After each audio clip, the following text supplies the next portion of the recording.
Act 4, Fallen Heaven, Chapter 7:11. The next day of respite. Oscar's black shield caught the fresh light beaming from the 10 orbs and poured into his eyes. His shield hit nothing, whiffing in midair. It wasn't his mistake, but the accursed lord in front of him had disappeared, vanishing out of existence. The black blood wafted off the bridge, his clothes, his shield, and everything else in thin mists that dissipated quickly. A fresh breeze he had not felt in 7 days brushed his skin and hair, and as he moved his shield, more light flashed in his sight, blinking off the dull edge of his steely armament. The long pain of the night had faded, replaced by the bright renewal of the day. Looking up, Oscar saw the vast blue expanse stretching to the ends of Talos, or rather fallen heaven. For the first time in 7 long nights, Oscar realized the beauty of silence. Staring out at the plains, Oscar watched the grass, numerous and covering the scars of battle, dancing in waves to the breeze, whistling a fine tune. It was as if the battles had never occurred. How could such a horrific war happen in this beautiful land? Clutching his side, he straightened his back and turned to the beasts and humans behind him, tired eyes warm with wonder and relief fixating on him. Gathering the last of his strength, Oscar slowly raised Volton's sword, allowing the banner to unfurl and stretch to the breeze.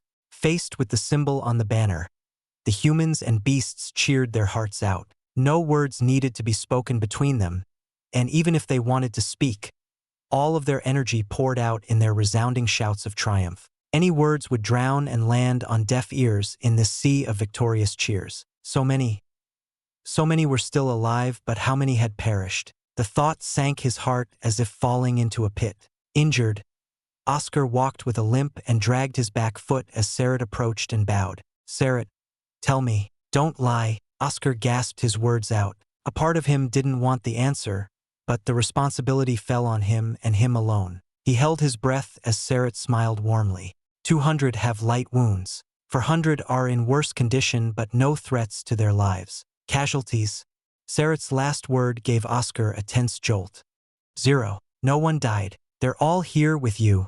A slight chuckle left his mouth. Oscar stared blankly over the large crowd gathered across. Not a single one had died in this long year, not even on the final night when the danger reached its peak. Oscar dragged himself past Serah and neared the crowd, landing an eye on every person, every beast. The people parted and bowed as he drew closer, their hands stretched out as if wanting to grasp even a thread of his white robes. Taps on his shoulders and pats on his arms reached him, warm and gentle to the touch, alive and enduring. Row by row, they split and bowed, allowing no one to interrupt his walk downward. A few cried tears of joy, similar to a baby's birth cry, for today, they had gone brushed past death and were reborn anew in the day. The battle is over. Rest well today. Hold your loved ones close and enjoy a peaceful day. Oscar turned with a bright smile and carried on. A resounding yes called out as many slumped to their rears, many lying on their backs like puppets with their strings cut off. His smile widened at their antics, and he wiped his eyes away from their sight, hurrying off and returning to his temporary home. Inside, Oscar paced around before leaning on the wall and falling to the ground with a soft thud.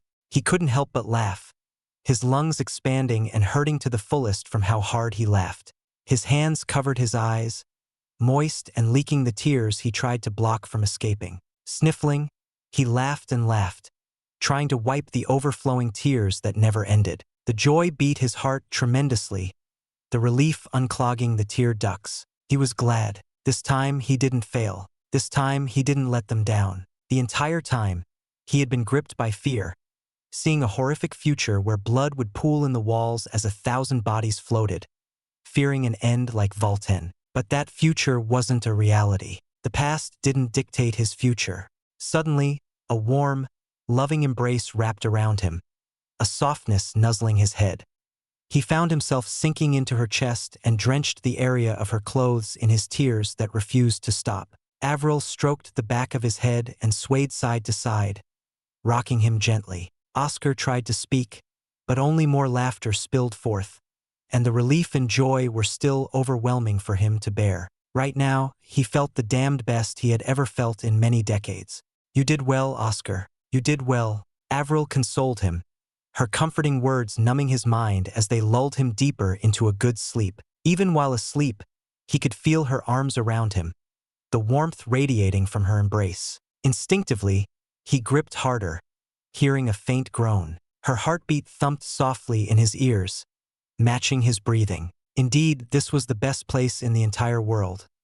He wouldn't trade this spot for anything else. A few hours later, Oscar blinked and groaned, resisting the heaviness in his eyelids that tried to shut back to a close. His body felt incredibly light. Raising his head, he freed himself from the devious prison that was Avril's embrace and saw his wife sleeping with her head nodding down and up. He admired her adorable act and stroked her cheek, making her eyes quiver until they opened, drowsiness wetting the pupils. They glanced around as if blind, then regained clarity upon seeing him, a loving smile lifting from her lips. Unable to resist, Oscar gave into his instinct and snuck in a kiss while her guard was lowered, though that didn't matter.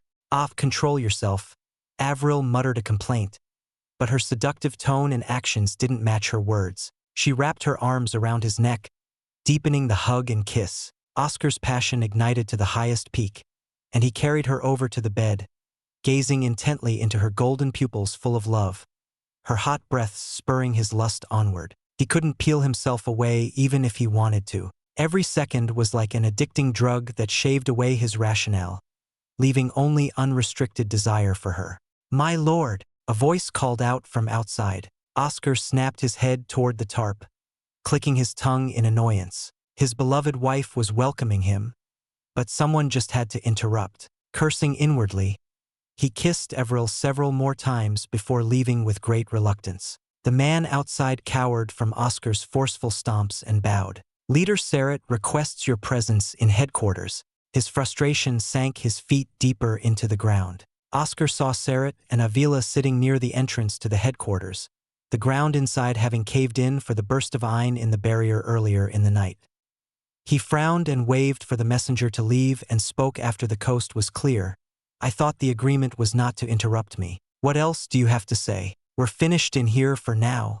Reports came in from the other fortresses. "It seems during the last day of the final night, your good friend, Gilbert Lockwood, showed a similar power to yours, converting the accursed lords and hordes to his side." Serah leaned in and shrugged. "You don't seem shocked.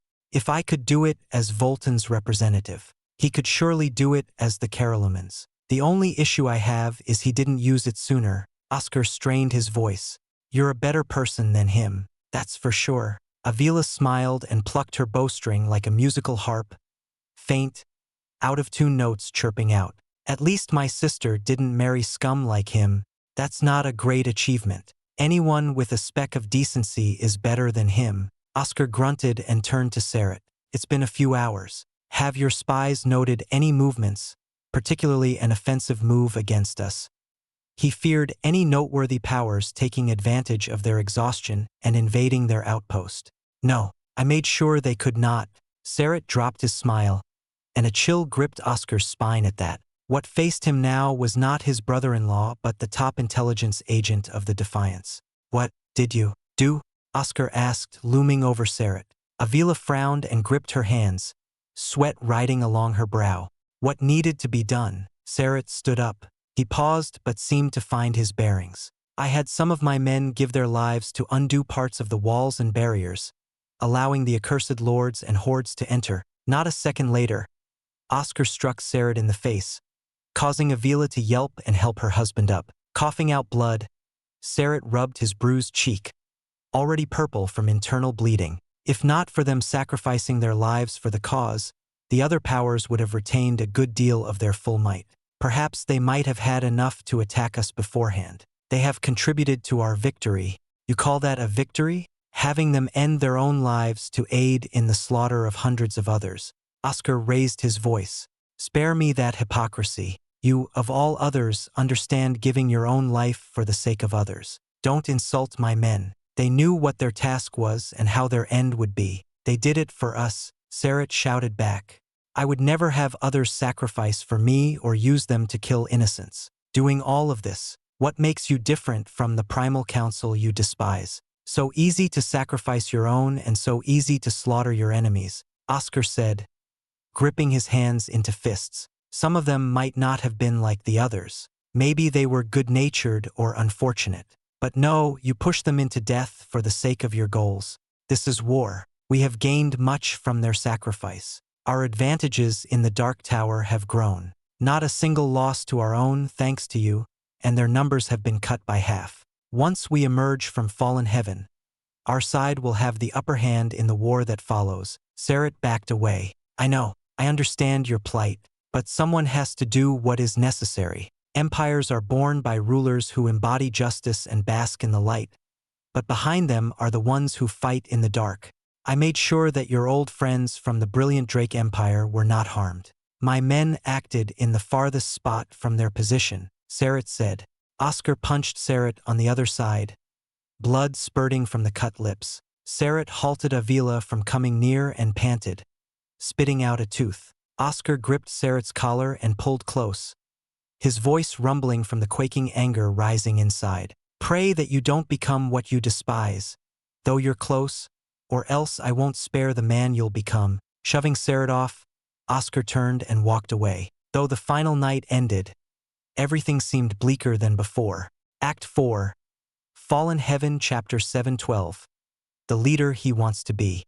Oscar was shaking, unable to calm himself. Serah's confession of his brutal acts was not what he had hoped to hear after a long year of fighting together. Slowing his pace, Oscar lifted his hands and observed the trembling fingers, a slight reddish tinge on his knuckles from when he punched his brother-in-law, and he gripped tightly back into clenched fists. It wasn't Serah's actions or the callous remarks on sacrificing others that had angered him. That he had no logical retort or justified denial frustrated him. While he had rebuked Serah, he couldn't argue back, forced to a moral high ground rather than out-reasoning his brother-in-law. A few rounds of laughter could be heard nearby. Oscar hid behind a wall of stone and peeked around the corner, eyeing the small huddle of Exalts munching on thin strips of lamb jerky and passing a pot of herbal tea, the thick, grassy scent overwhelming his sensitive nose. Some were from Shotterma and others from Valen, but they had gathered here in camaraderie and seemed quite close.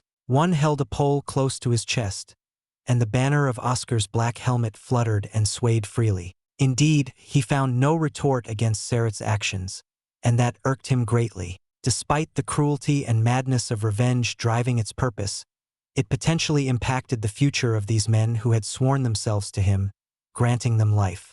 But what if the people slaughtered were just like these men? Perhaps not all, but those caught in the crossfire, the ones who lacked the courage to leave and find their way here like the other stragglers and abandoned who made it here. Oscar leaned on the wall and rubbed his forehead, gritting his teeth at the sharp discomfort stabbing into his brain. Difficult. It was very difficult for him to come to terms with it. He heard demons scoff from within, and he couldn't blame him. In a war, people, groups, and nations were forced to take drastic measures, following an inevitable path. In the ancient times, Valten often wondered the same. What if the people fighting him were forced to? He swung his sword and extinguished the flames of countless. It came to light that the Karalumen imposed their will on many and used them as fodder in the war. Ignire sighed in a rush of crackling embers. But he fought nonetheless because we forced him to. Traitor or slave, it didn't matter. What mattered was they fought against us. They fought for their own survival. We fought for Talos. So, was it justified? Oscar asked. For us ancients, it was simple. They stood against us, so we killed them. For Valten, it was more complicated. I truly pity you, boy. At least Valten could blame us for controlling his and everyone's actions. But for you, your decisions and those of your people are your own. And so, too, does the burden fall upon your shoulders. Ignires wrapped Oscar's core in a soft flame, warmth spreading from his chest to alleviate the pain in his head. But you will fight on despite that. You may cause the mess, but you will clean it up. That is the importance of the choice and freedom given to you. Unlike Valten, you can stop and turn back to help those you have wronged. You can help your people. You can help the others. You are not a weapon but a person with fire in your beating heart. Just kill whoever is in your way and protect those you want to protect. How can you be so focused on others' survival when yours is constantly tested? Demon's voice cut through the long blazing of Ignier's speech. You damn shattered ego. I swear if you weren't an integral part of Oscar's being, I would burn you to cinders in this inner world. Ignier's roared, rumblings of volcanic eruptions filling Oscar's ears. Oscar shut himself from listening to their long argument and looked past the corner again. The men finished their short meal and talked at length about their battles, lively and showing off through the wide gestures of their arms. A few retorted, suggesting the other was exaggerating and that they knew the true story. From the way they talked, it was as if the final night was decades ago, and they were veterans reliving their past glory. Oscar chuckled and hoped they could someday be that way in reality, in the long, distant future. He stepped forward and caught their attention. Immediately, the men were enlivened by his presence and hushed their ramblings into loyal silence. Their knees dropped and sank into the fresh grass as their heads lowered in deep prostration. They had left one master to come here and ended up serving another. Oscar found it quite ironic and saddening, his frown deepening at seeing their compliance. Since they had been so loyal, then he had a duty to fulfill. Oscar moved in front of one. What's your name? Tet, my lord. Tet of the Scarrows, Tet said. His breathing rushed with anxiousness. Have you come to fallen heaven with any other companions? Oscar crouched and observed the bowing Tet. Tet brushed his unkempt black hair with a dirt-ridden hand and pointed shakingly at another two. My friends from the same Scarrows of Shot-Irma. May not be related by blood, but we're brothers. And what are your elements and choice of combat? Oscar asked, prompting Tet to raise his head. Wind, mainly. Most people from the Scarrows are born with wind. The lands are sharp and thin from great gales. We always have to jump from ledge to ledge. Tet answered and paused. Suddenly, he gasped and stammered out, forgive me. I forgot the other part. We're mainly ranged fighters. Arrows and bows, slings and bolts. Is that so? Oscar reached into his dimensional cube and took out a grade 5 wind elemental, or enough for several tries for Tet and his two friends. Along with it, he pulled out an accompanying grade 5 beast core that matched their element and ranged capabilities. He handed it to Tet and clasped the man's shoulder. This is my gift to you, Tet of the Scarrows. Share them with your friends and forge kingly armaments for yourselves once you are outside. Tet widened his eyes in pure shock, as did his two friends and the others who watched from the side. He stammered and darted his gaze from the treasures in his palm to Oscar. I am not worthy of such gifts. You, my lord, have already done so much for us. To see you fight in the front for our sakes, to have survived the whole year thanks to you, is the greatest gift. I cannot accept this. Then it is not a gift but a trade, Oscar said, pulling Tet to his feet. A trade? Tet seemed confused. I give you this so that you may use it in the future when you are a king, Exalt. That can only happen if you survive to the very end. Oscar shook Tet's hand. This is a trade. I give you this and you swear to fight and live on, or else you'll forfeit it as a reward to whoever kills you. Never, my lord. I will never allow an enemy to take what you have given. Tet bowed again. I swear, my friends, and I will fight and live. So you have wished, so we shall follow. His friends knelt beside him and declared the same. Oscar turned and carried on. He gifted another grade 5 elemental ore and beast core to the others. One by one, group by group, he traversed the entire span of the small inner region and shared Volton's treasury with them. Each time they promised the same as Tet, but who knew if they could hold on to that promise? Oscar didn't know, but this was the only way he could think of to spur them toward life and a hopeful future. He headed to the far edges, where a few watchers gazed over the horizon for any signs of attack, and back to the tents and buildings where crowds mingled and gathered. A few hours later, he completed his journey and handed the gifts to the last group, Fenu and his Ashwolf clan. The old leader grinned and invited Oscar to a hearty meal, but he declined and strode to where he heard Orin's boisterous, immature voice spilling over. Turning the corner, he saw Orin rambling while his finger darted over a complex series of intricate formations drawn on a palm leaf. Marcus and the others forced a smile, but the slight wincing in their cheeks betrayed their boredom. Orin, Oscar entered, and all of them shifted naturally into a bow. My lord, I'm sorry I wasn't any help earlier. Orin wiped the ink off his palms onto his clothes, Not the first, as Oscar could see several brush marks of ink dyeing the fabric. It's all right, Orin. Have you finished what I asked of you? Oscar lifted a piece of palm leaf, unable to decipher the formation written on it.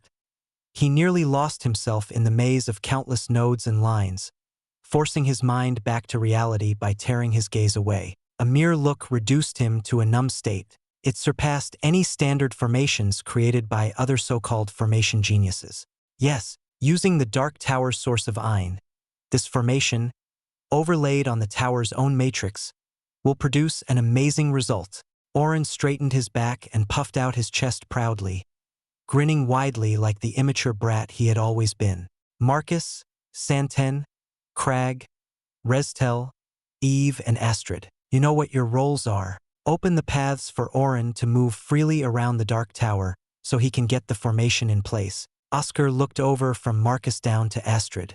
The new dawn will surely come out of their holes and aim for me or him. Others will take the opportunity to ambush us. But I believe in all of you. You carry the strength of many and the hearts of the ones before you. He raised a brow at his own speech, speaking like Igniers. Perhaps the old ancient had infected him. Protect him.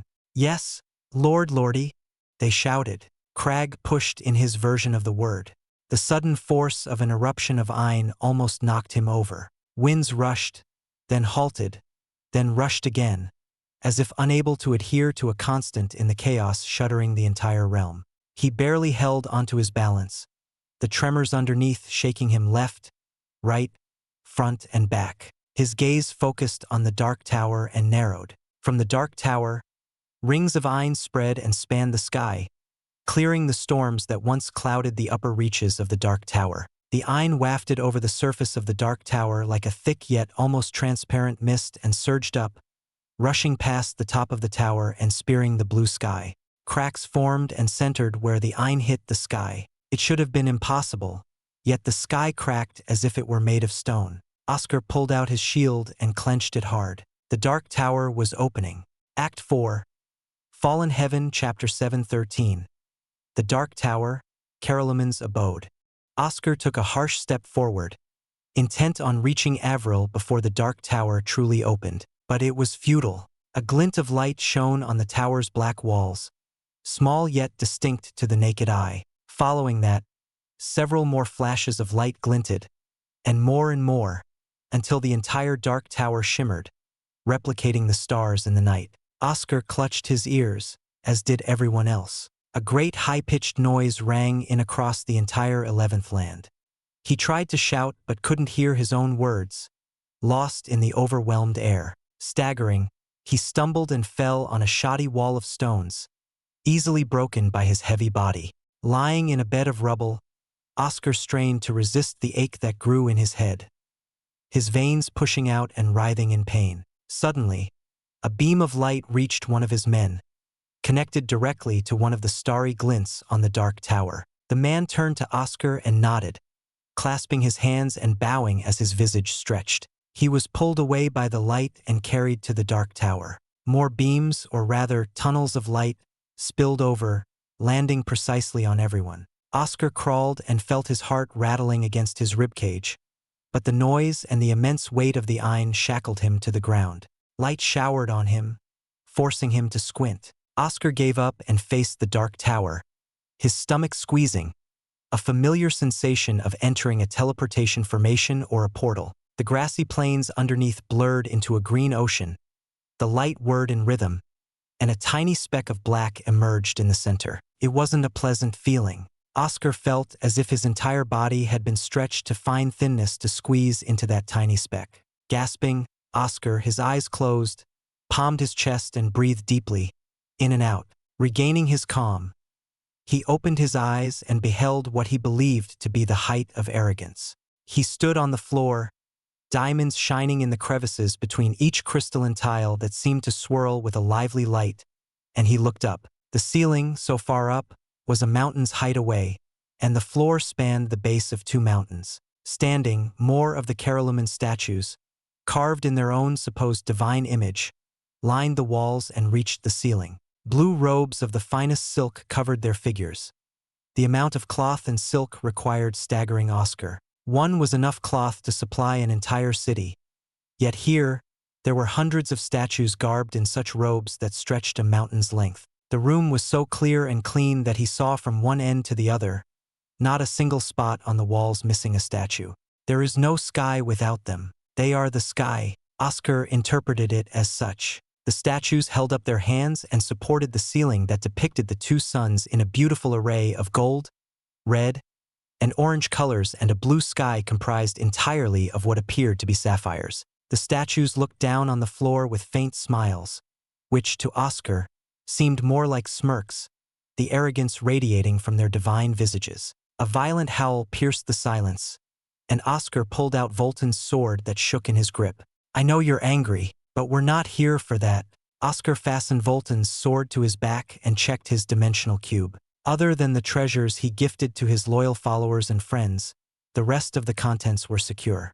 His brow raised in confusion at one item that should not have been there. Oscar pulled out a necklace of a 7-pointed star that once belonged to Evelyn, Isaac's first wife and a Caroline.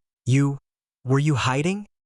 He was certain the necklace had not been in his dimensional cube after fallen heaven marooned him in the wasteland 10 years ago. Now, of all times, it decided to reveal itself.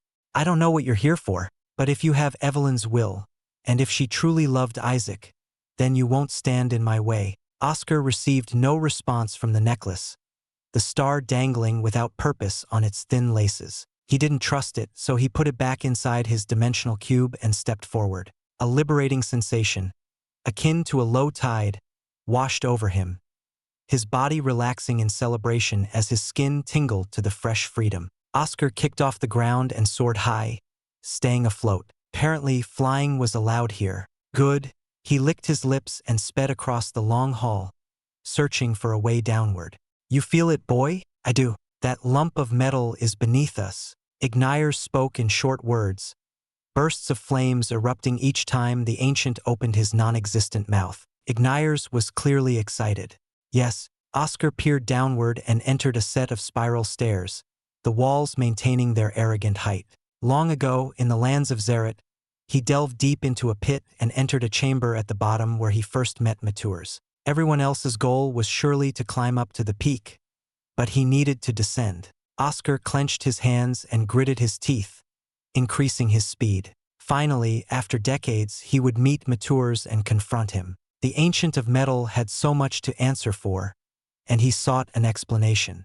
"Wah!" Orin shouted to the top of his lungs and leaned on the smooth, cold wall, allowing the soothing chill to calm his heart. He flopped on the floor, choking on the air before his throat opened and freed his lungs. The sensation of passing through that speck was anything but pleasant. However, he lost his breath again at the incredible sight of the tall ceiling with giant statues propping it up while garbed in the finest clothing he had ever seen. Whistling, Orin clapped and laughed, pleased by the echo, and whistled several more times. "Wait, this isn't the time to play." Orin smacked his own face and rummaged in his space pocket, pulling out scrolls of paper and palm leaves. The plan had to begin the moment he stepped inside. Confirming the configuration he needed, Orin stowed the scrolls away and studied the great walls, murmuring as he tapped, spreading some iron into the walls. The results of the feedback were satisfying, and he smirked. Okay, this can do." "What is it?" someone called out. "Whoa!" Orin staggered and nearly fell before gripping the toe of a statue for support. Turning his head, he exclaimed at the woman with brown hair and blue eyes accompanied by the man with the same features. "Young miss, young master, I am glad to see the two of you are safe." He bowed and hummed. "Safe? We've just arrived. We can talk about safety once we're out of here." Ren already had his black sword at the ready, sweeping a scrutinizing gaze over the impossibly large halls. "I need to find Renee." "Calm down, Ren." Gloria tapped her brother's shoulder and approached Orin. "So what are you doing?" "The Lord, your father, has instructed me to create a vital formation inside the Dark Tower. I am looking for key points in its interior to plant my nodes. This entire building is amazing. A good city rests on a vein of iron, but here it's as if the entire building is the vein of iron. This stone has iron coursing through every part of it. Every little bit." Orin tapped the wall again, reconfirming his observation. I'll have a great easy time setting up my formation. He did order everyone to stall the enemies and waste their strength. Is it for your formation? Ren remarked. Precisely. Orin sharpened iron on his fingers and cut his palm, spilling blood on a certain spot he had picked out. I was worried that I needed something more substantial, but with the iron so free and flowing through every fiber of this place, a blood mark will be enough. He scurried to the opposite wall and took 10 steps along its length, marking another spot in blood. Orin smiled as his blood seeped into the stone, hidden until needed. Young Miss, young master, can I ask you to accompany me? Orin patted his chest. He required some degree of protection. Oh, don't think I don't know your motive. The young miss jabbed a finger into his cheek. You're already red from your impure thoughts. Ha! Orin jolted as if shocked by lightning and scratched the back of his head, averting his eyes from the young Miss's inquisitive stare. Truth be told, he hoped to see the lovely Miss Maya again, and the chances of that were high if he kept the young miss and young master close by. You're safe now. His heart thumped as he recalled her figure, wreathed in flames, clutching his body from the watery prison with a smile and the final comforting words. Well, whatever, as if Aunt Maya would ever agree. The young miss changed her tune and smiled. Then, let's go. We have to set up the formation, right? Yes. Orin laughed and rushed ahead, followed by the other two. They flew up and down, planting blood marks inside the key points he spotted. Turning the corner to ascend the spiraling stairs, Orin exclaimed and waved to Santen, who entered from another entrance. Santen, I'm glad to see you. I'm the one who should be glad. To see Orin, the young miss, and the young master together safe and sound is a joyous occasion. Santen chortled in his strange clicking laughter, brushing his wide hand over his bushy green hair. Before Orin could say something, Santen's fish-like eyes snapped to the side, and he felt a long pair of arms wrap around him and carry him away. A sharp glint of a long edge flashed as the ringing of a blade told their presumed doom if they had stayed in that spot. Santen, we need to go. Orin tried to pull the third, but Santen stood firm. No, go ahead, Orin. There is no helping it, but I can only protect you this way. As my lord decreed, I shall open the path for you to go forward. Santen strode forward and faced the woman who emerged from the entrance to the spiraling stairs. Her indifferent eyes were darker than the sky of the final night.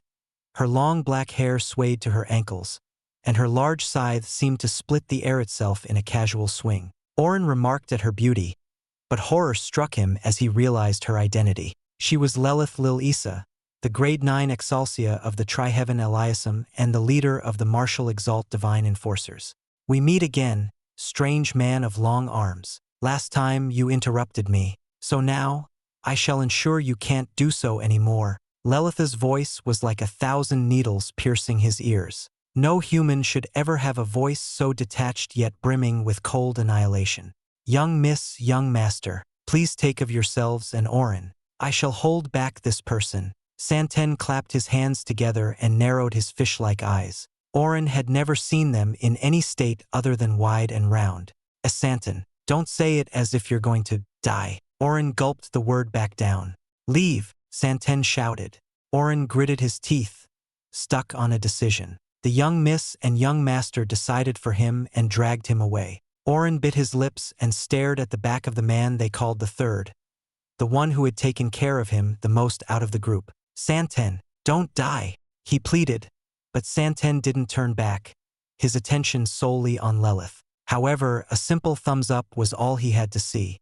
Leith Lil-Isa, Santen sighed and smiled, chuckling in a series of clicks. There is no way forward for you here. My lord, forgive me, I don't think I can keep my promise. Santen couldn't look back since a single moment of opening could spell his death. However, I will ensure Orin has the time to escape. But before then, he voiced his last thoughts. I will show you that even you aren't invincible. Act 4. Fallen Heaven, Chapter 7:14. Lysander, the Shattered Scion. These stairs are endless, Oscar griped as he kept rounding down the spiraling stairs, hearing nothing but the sounds of his own feet clacking on the smooth white stairs. Apparently, age did not affect them. Not a single fracture or crease of time gnawing on their surfaces. and the gilded edges remained sharp and as dazzling as a freshly cut gem. Descending by flying would be faster, but he remained grounded, deliberate in every step to avoid being surprised or caught by an ambush. Still, despite the irritation rising, he kept it up. Orin was close by. He could sense it like spotting the moon in the starry night.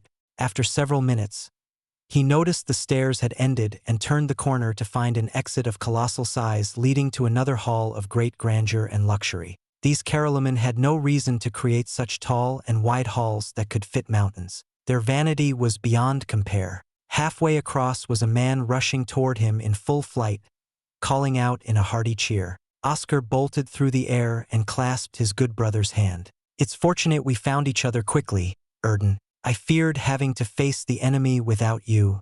"True, but don't celebrate too early. It'll be easier to move together, but we must find her first." Orin grunted and transformed into his Prialapos form, allowing Oscar to mount him. The Ancient of Metal might have an answer.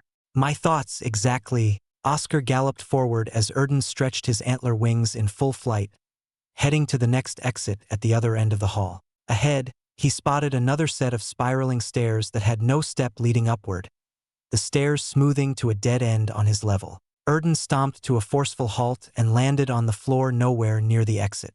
Frowning, Oscar heard faint steps becoming clearer and louder, slow yet consistent. Surely, the person ascending now had not an ounce of worry or fear, and that was unsettling. He felt his skin tightened as his spine stiffened straight. An incredibly powerful person was approaching. The taps and clangs of the heavy footsteps echoed in the deep halls, and a figure emerged from below, turning to face Oscar with a slight grin that bared his teeth. He wore white pants and nothing more, not even shoes to cover his feet. Scars decorated his naked upper body that brimmed with energy, the muscles tightening under the skin. The intruder scratched his short black hair that barely extended past the scalp and stared at Oscar with whirling pools of sharp yellow eyes. "Prialapos and a man of black hair and eyes. You must be Oscar Tur. It's nice to meet you. I missed you at the gathering 6 months ago." The man's clear voice didn't echo as if it knew its target and directed all focus onto him. Great orators would be jealous of him, for his voice carried gravity yet felt quite friendly and welcoming. "Great, great," he applauded. "It's nice to see my rivals before the climax. The shattered scion, Lysander Terradon. There is no reason for us to fight." Oscar gestured for peace by holding up his hand. "I don't believe there is any conflict or ill will between us. Why don't we pass by each other and move on?" "Huh? But that way leads only down." Lysander shrugged and pointed at the exit behind Oscar. "You already descended from one floor to here. Why? What purpose is there in going down when everyone wants to ascend to the peak?" He chuckled, waves of Ein expanding from his exhales. "Normally, to me, someone who doesn't strive is a mere piddling existence. But for you, I can't bring myself to think the same." Oscar went mute and stared intently into Lysander's eyes, their gazes locking for a few minutes. Orin shifted his hooves into a forward stance to charge in at any moment. However, Lysander broke the silence and crossed his arms with a grin, seemingly satisfied by the mute exchange. He coughed and cleared his throat, saying, "Fine, we can ignore each other for now, but I am curious." He held a finger up. "One exchange. I wish to feel your strength and assess whether I made the right choice by letting you pass. I don't want to waste my Ein or time. Neither should you." Oscar stepped to the side and strode forward. Ein erupted from Lysander and spread, forcing Oscar into retreat as the Ein squashed even the air itself. Irritated, he cursed out, "Are you insane? There is no reason for even one exchange. When did I ever need a reason to fight? I do not require convincing. The simple. Spar with me, or I'll try to kill you." Lysander lost his smile and exerted an impressive pressure that made Oscar wince. In a voice that rumbled like the deep earth, he said, "Well, have you made your decision?" Beads of sweat dripped down his chin and plopped to the floor. Oscar had no experience against a true grade 9 Exaltia. The short skirmish with Leith couldn't be counted as a true fight since it was demon, and she was far beyond his realm at the time. He eyed the exit behind Lysander and pondered on a chance to escape. Orin let out a roar and stomped, spurring Oscar to act, not think. Sighing, Oscar jumped off and entered the pseudo-guise, iron burning on his limbs. Lysander had no lie in those clear, yellow eyes, and Oscar didn't want to risk insulting and making an enemy out of this formidable foe. Raising his shield, Oscar invoked duality, and Demon unsheathed the white sword. Oscar held up a finger, mimicking Lysander's motion. One exchange, correct? In olden times, this method was used as a trial. One exchange between two exalts. All the preparations were done beforehand. No tricks, no outsiders, only a purity of strength, will, and ein. Lysander stomped his foot forward and took an offensive stance. One fist stretched out and the other clenching hard by his waist. His anima manifested beside him in a flash of yellow light. Oscar was astonished by the anima, having never seen the type in the records or any living person so far, only hearing rumors of it from the deserters of Shortcoming in his army. It was an exact replica of Lysander, yet slightly transparent like a ghost, an anima in a human form. "Show me who you are, Lord Ter." "This is who I am." Lysander widened his grin, clearly excited by the thrill of the battle. His anima smiled as well and rushed into Lysander, his skin radiating a slight yellowish glow. According to the people of Shortcoming, Lysander's meld fused the anima into his very skin, much akin to how some were able to meld their anima into beasts like Oscar. Still, it was baffling to behold. His anima shattered the consensus that melds had to be used on objects or beasts, not the skin of oneself. After all, the skin counted as a part of the person. "I guess we're both existences separated from logic, aren't we?" Oscar leaped on one of Erden's wings, and Demon stood on another. His dear anima melded into Erden and clad him in sapphire armor, smoke smoldering from between the tight plates. Erden roared and repelled Lysander's formidable pressure. "Magnificent," Lysander spoke through clenched teeth and took out a small lump of metal. "When the ore hits the ground, it signaled the start of the battle." He threw the small ore up and focused his gaze on Oscar. Oscar inhaled a deep breath, preparing for the lunge. Time seemed to slow as the ore reached its peak and descended like a feather. The sound of his heartbeat droned on into a long tune, filling his hearing until the stone landed with a loud clack, killing off all other sounds. On a great exhale, Oscar rushed in, the winds tugging on his hair, and resonated his elemental armament's power into his spell. A scarlet platinum drill encased his arm, magnetic orbs of scalding molten flames rotating around it.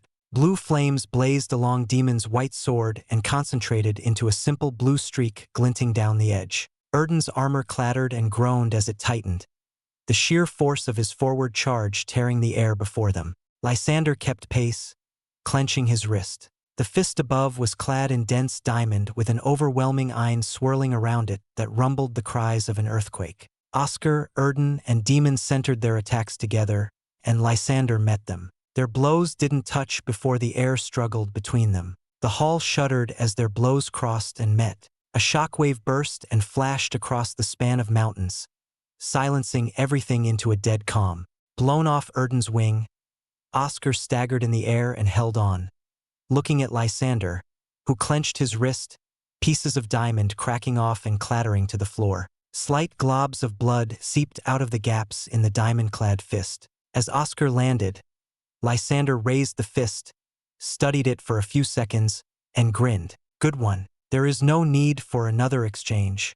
Oscar sighed in relief and undid the duality, striding past Lysander, who stepped aside. His hand trembled, and he noticed several cuts on his knuckles. That last exchange destroyed his combined spell and even stripped off pieces of Erden's armor. Lysander was truly a frightening man.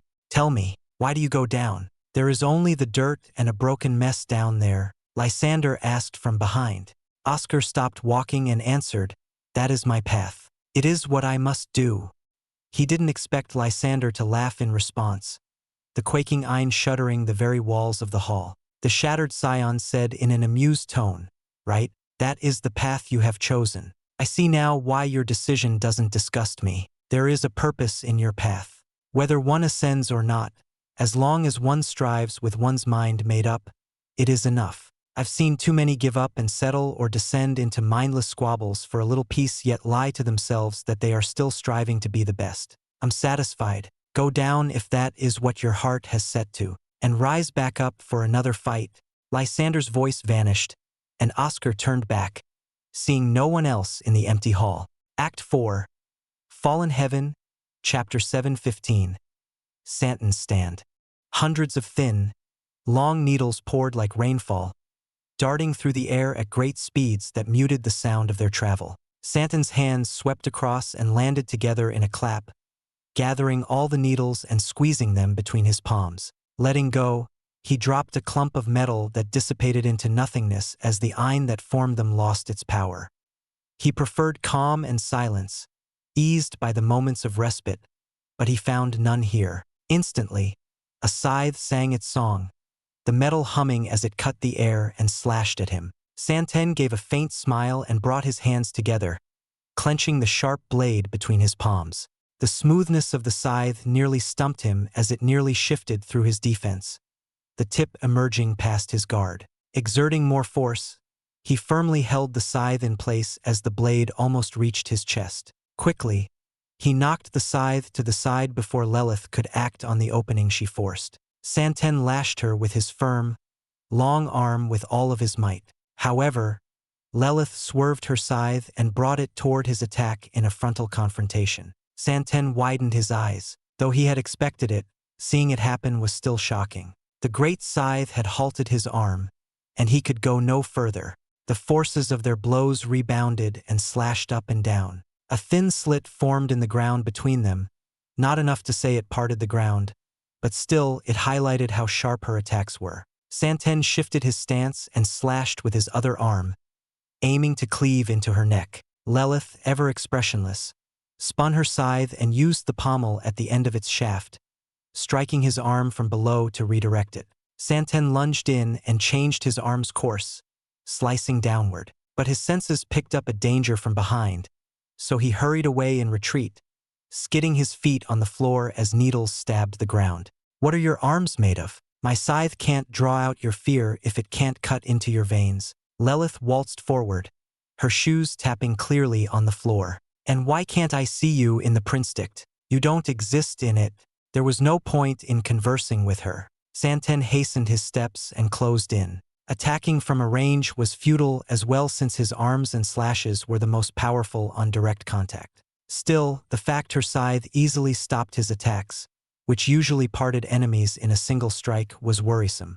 He found relief in that he had sent Orin and the others away, since he wouldn't be able to protect them and hold her off.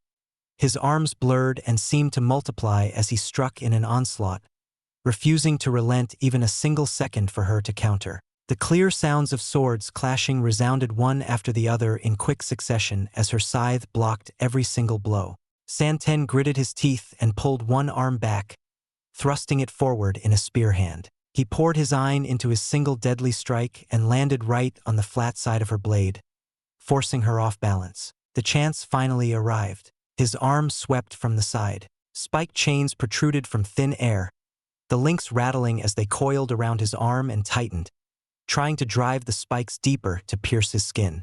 Her personality and tendencies were truly twisted if these were her spells. Santen recalled the story of the Lord's wife he had learned in the forest from Avila, the unfortunate past of suffering under this one's heels. His anger flared, and he cut through the chains and hit her neck. The unnatural sound of metal clanging against each other stunned him.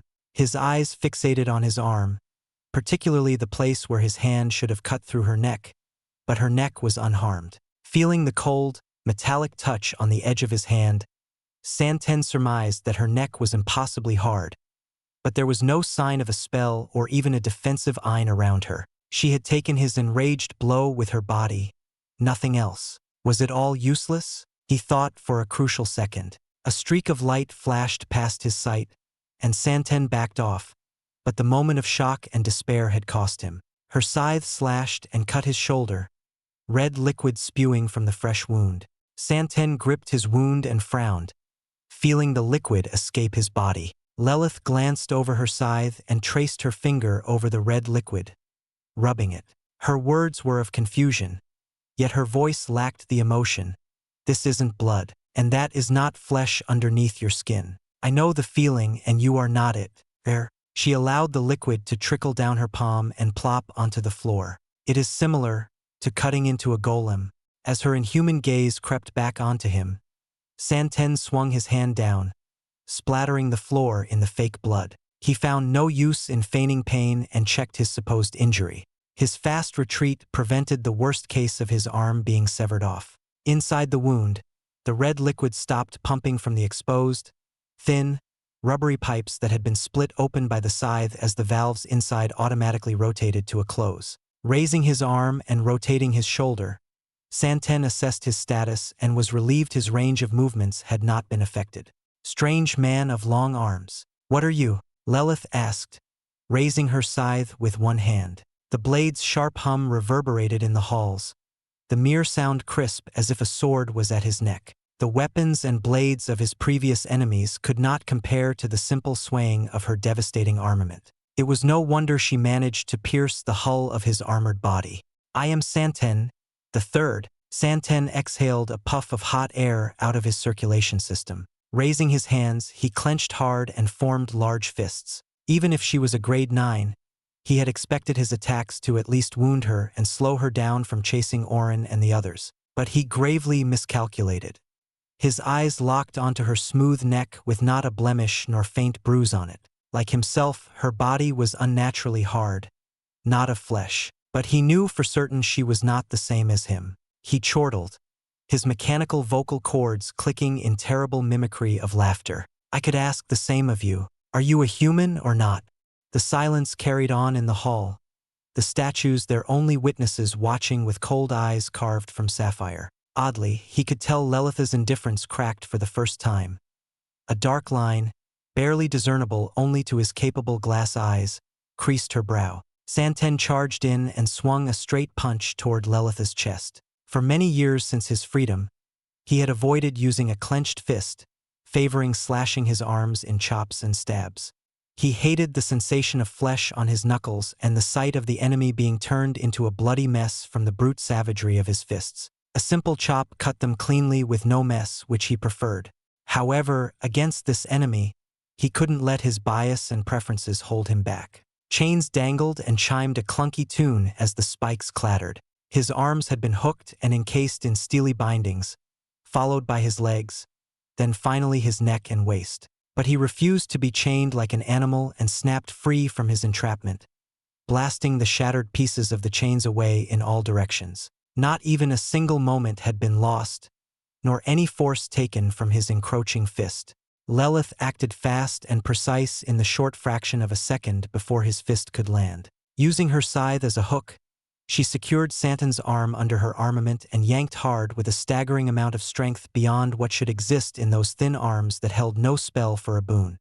His fist drove in straight and true, not diverting from its initial path, unbothered by her useless attempt at deflection. Her forearm rose and shielded her body as Santen's fist bashed on it like a hammer on an anvil, two hard surfaces colliding. As his fist rotated and swerved upward, Leith was flung away and launched straight up. Several small glints floated in the arm around his raised uppercut, and a closer inspection revealed them to be fine threads, nigh invisible due to their thinness. Santen was dragged along with Leith by the force of his own blow, the threads connecting to her scythe. They must have been placed when she hooked her scythe, Santen thought as Leith kicked and bounced off the air, pulling him in abrupt turns that would have broken the bones of an ordinary man. Santen stood firm, turtling with his arms by his head. Leith brushed past him at a speed that escaped his sight, and dozens of slashes cut across his formidable defense in the short moment of contact. Yet, his defenses held, and he remained unharmed. She far surpassed him in speed and use of spells and techniques, but his adjusted defense and power held the balance for now. Santen knew the worst had yet to come. "I am losing interest. There is no fear to be drawn from mere golem." Leith dodged his punch, but the simple shockwave that burst from its swing sent her away, and he was dragged along for the ride. The mark of a glowing crown emerged and shone above her forehead, shining with majesty and power fit for a ruler. The thread on his arm coiled tighter and scraped his arm, sharper than before. The ancestral mark had appeared. Leith rushed straight back to face Santen. "I'll end this now." Act 4. Fallen Heaven Chapter 7:16. Fulfilling his duty, dying well. The weight of her strike, amplified by the speed of her descent, sent Santen falling straight down, his knees trembling as he landed on his feet, breaking the splendid floor. He looked up and blocked the thick chain, now wide as a person with spikes that could skewer a man and split him in twine. Thinner chains protruded from the larger and coiled around his wrists, forcing his arms wide and exposing his chest. Santen struggled against his bindings since an innumerable amount of threads entrapped him further, gathered and tied together like fine fibers intertwining into ropes. The stage had been set, and the execution started. Lilith's scythe loomed over like the blade of a guillotine, the air growing colder from her descent, and she brought it forth, driving the scythe closer to his head. The ancestral mark had done its work well. He could still break free of her spells, but their amplified hardness would cost him precious time, and he had no time as death closed in. Still, he had prepared for it and extended his leg forward in a direct stab rivaling the thrust of a spear. As his foot kept the scythe at bay, Santen tore free and scattered the broken chains and threads away behind in the wake of his lunge. However, his chance at a counter went away. Leith turned into a blur in his sight, showcasing her incredible speed once more. He shifted to a defensive stance, adjusting his arms as the sharp blows of the scythe streaked past his guard. In an instant, he blocked dozens of deadly strikes, having faint marks lining his forearms as proof they had even acted since they seemed almost invisible in his eyes. His eyes darted, trying to catch a glimpse of her movements. He waited and waited, biding in an unmoving position for the opportune moment. It was something she never gave him as the strikes went from dozens to hundreds. "I'm glad it's me who has to face her," Santen smiled dimly, finding a slight silver lining in this battle. The never-ending slashes and heavy blows battering his defenses reminded him of traveling in the center of a storm on a boat against the constant rocking of the waves threatening to topple him over and the never-ending rain drenching him from above. Often, a tremendous blow struck him like a bolt of lightning, even the sound of it being similar to the thunderous roar. Against anyone else, the lack of breathing would have exhausted them and disrupted their ein, but he had no requirement.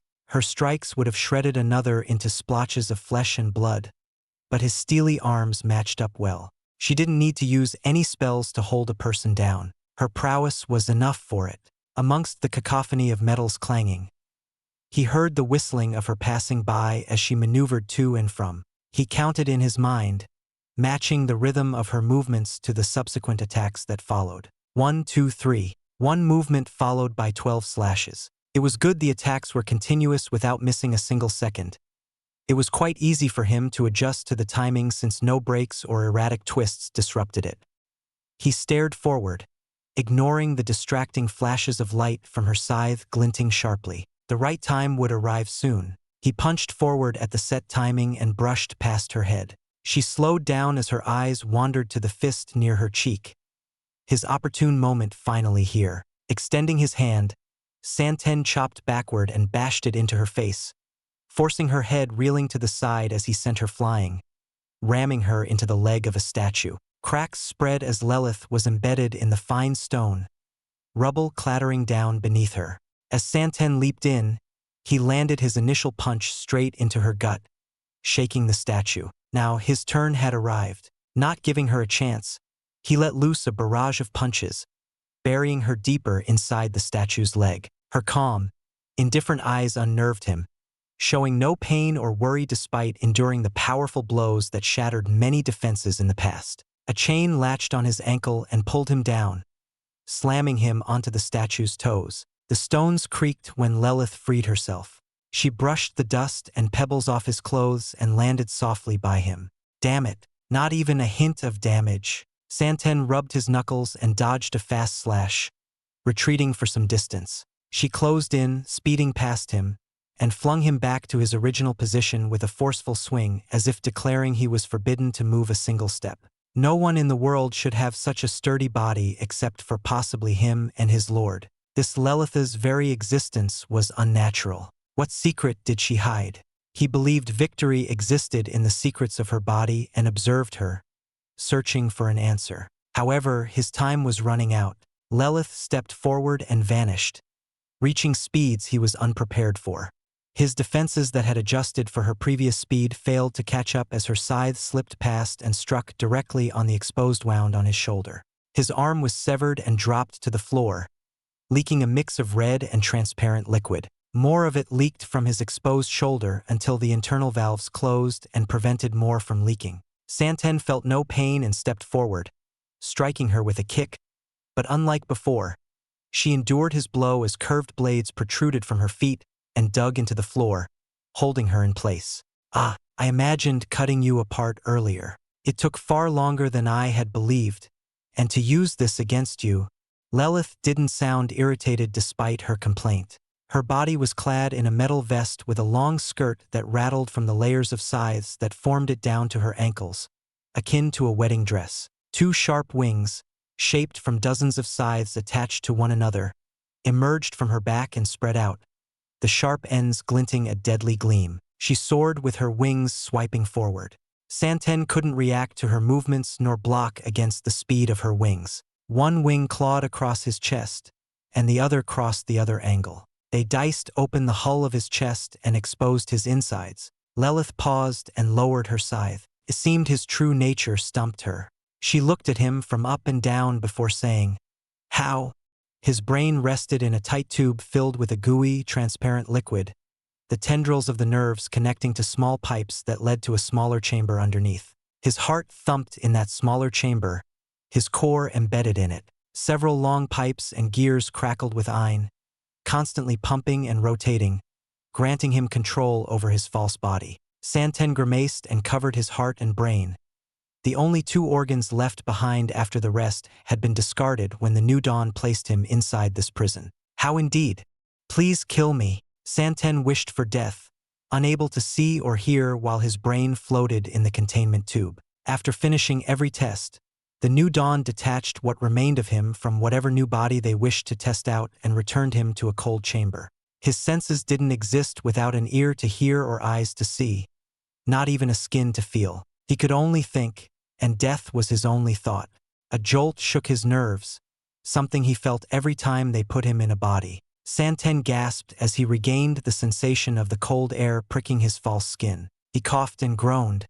"Kill me, just kill me. Is that what you want? If that is what you wish, then I have no use for you." A voice colder than the chill of the room spoke out.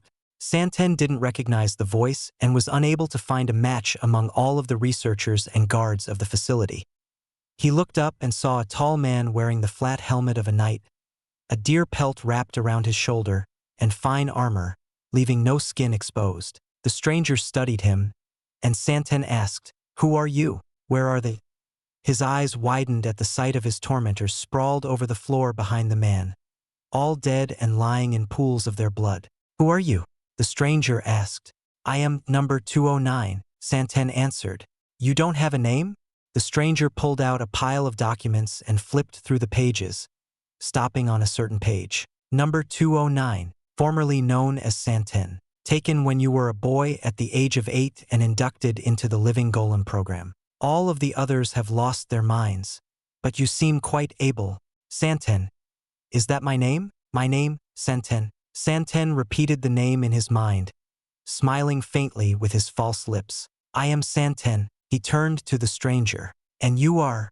"You can call me Draven. You have the choice to follow me and seek revenge or go and live a new life. I won't force you. Unlike the New Dawn, I won't force you to stay either. If you wish to stop and leave once you find a different purpose, then you can leave. I have no use for those who don't have the will. However, for as long as you work for me, I will use you for all you are worth." The man, naming himself Draven, crouched and stared at him, the cold eyes indescribable behind the visor. "So, what is your choice?"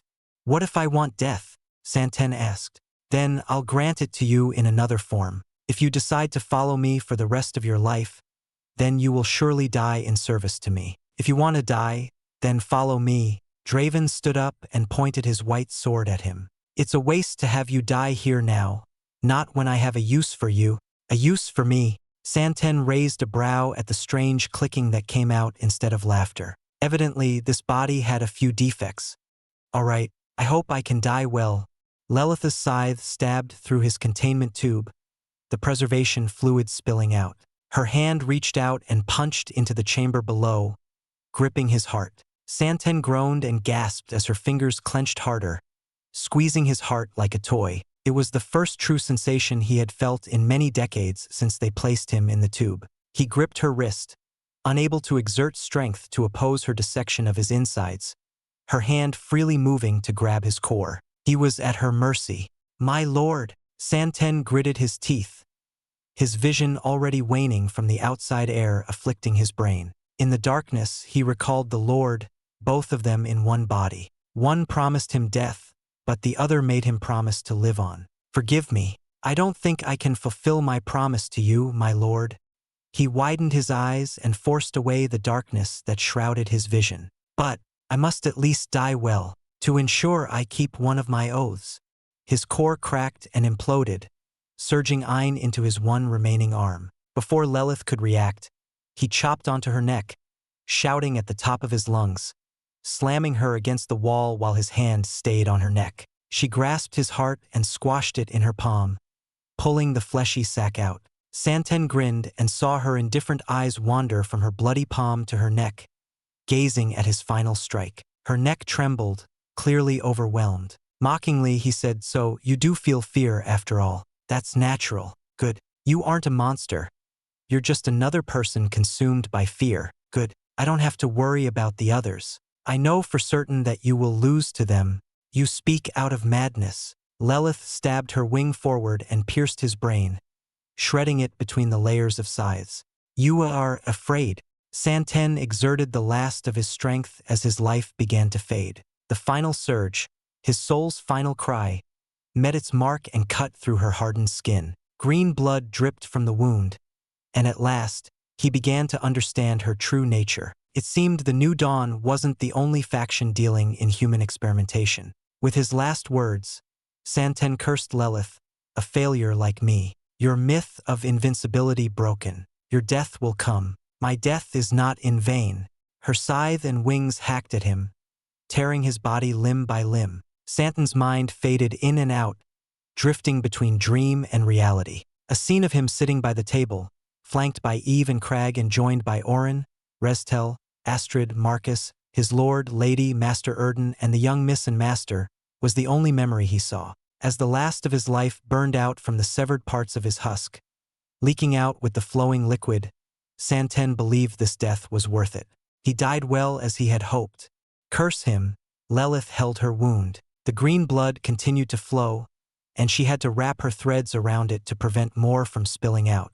She stared at the pile of scrap metal that was once her opponent and stomped on it, crushing it under her foot. Turning to the stairs that led upward, where the other three retreated, she headed the other way and went on her original route, going down the spiraling stairs. Her destination was below. Act 4, Fallen Heaven, Chapter 7:17, Crag's Revenge. Crag walked off the stairs and growled at the shut doors before him. In his long trek, he had encountered open archways and entrances, but never one that was shut. The door smelled of nothing, odorless and indecipherable, the contents of the mysterious room behind unknown to his acute nose. Crag stepped forward and placed his palm on the azure door with golden engravings lining the edges. It pulsed and glowed blue when he made contact. Contrary to his expectations, the door swung wide open without any trouble.